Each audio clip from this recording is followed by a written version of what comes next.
Pensez donc que le dialogue maintenant est parfaitement possible.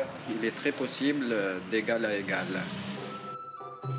C'est dans cet esprit de discussion d'égal à égal que nous avons invité Roland Bacri, le petit poète du Canard enchaîné, né à Bab el-Oued, à venir évoquer la responsabilité de sa famille, les Bacri, dans ce coup d'éventail qui servit de prétexte à la conquête.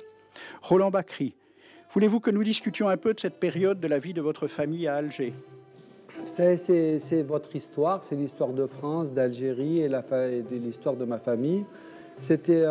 On était des Espagnols de l'armée en déroute, on est arrivé à Livourne, et puis en 1770, tout d'un coup, les Bacri de Livourne sont venus à Alger. C'était des grands banquiers, des grands marchands de blé, et on nous appelait les rois d'Alger parce qu'on était très importants.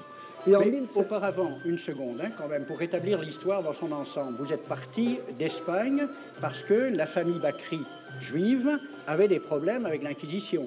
Ben oui, parce que tous les juifs de l'époque, ou on devenait catholique, et ma mère, elle n'aurait jamais accepté, ou alors on restait juif, mais on foutait le camp. Alors on est allé à Livourne. Mais avant, vous viviez, c'est pour établir un certain point d'histoire comme ça, avant vous viviez très bien avec les musulmans en Espagne.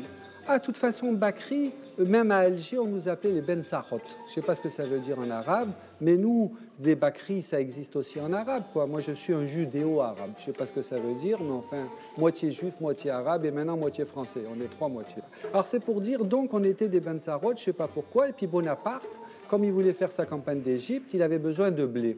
Et donc, il s'est adressé au Dey Hussein, le Dey turc.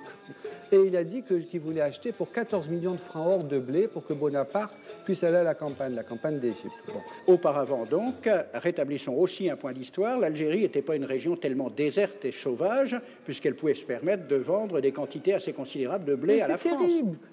Le Dey Hussein n'arrivait pas à récupérer 14 millions de francs or. La France devait de l'argent au Dey d'Alger. C'est ça. Et au Bacri, bien sûr, puisque nous, on était les mandataires.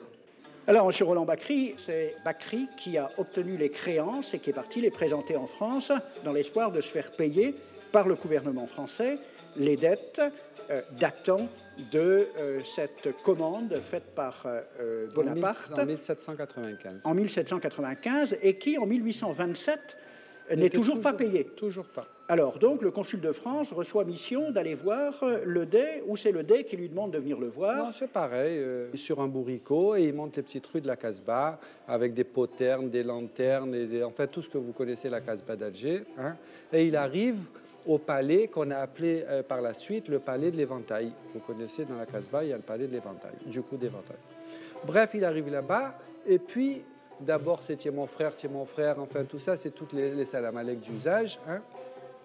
Et ça tourne vite à l'aigre. Ils se traitent de tout, et l'autre, un il prend la mouche, l'autre il prend le chasse-mouche, et il donne un coup sur la... Alors, point historique, c'est un chasse-mouche ou c'est un éventail? Bref, le consul, il est tout rouge de la gifle, et ainsi de suite, il repart là-bas. Et puis il dit, voilà, ils m'ont donné une gifle, etc.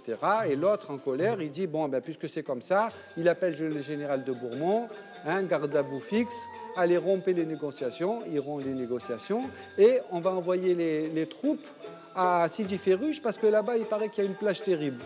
Et c'est en 1830 que vous savez que les troupes françaises ont débarqué. Voilà.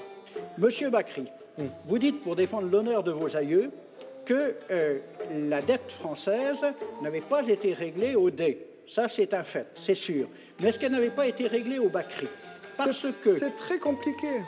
C'est pas si compliqué que ça. Ces histoires d'argent, c'est compliqué si on se réfère aux historiens qui ne sont pas comme vous, des historiens de rien, oui, je sais, il y a monsieur Charles-André Julien, qui est un grand spécialiste des questions, qui vous a écrit, il y a quelques années, « Mon cher Bacri, tu as touché en 1800 un premier acompte de 3 175 000 francs, puis un second de 1 200 000 francs grâce à l'intervention de ton ami Talleyrand. Pardon. Tu lui avais d'ailleurs considérablement graissé la patte. Et tu lui avais tellement graissé la patte qu'il en était devenu boiteux.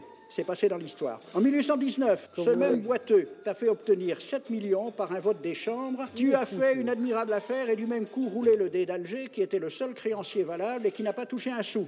D'où le coup d'éventail. Tu as quand même une lourde responsabilité familiale. Il faut reprendre l'histoire telle qu'elle est. Cher Bakri, c'est justement ce que souhaitent les Algériens, qui n'ont récupéré en 1962 dans les bâtiments officiels d'Alger que bien peu de documents d'archives. Ces quelques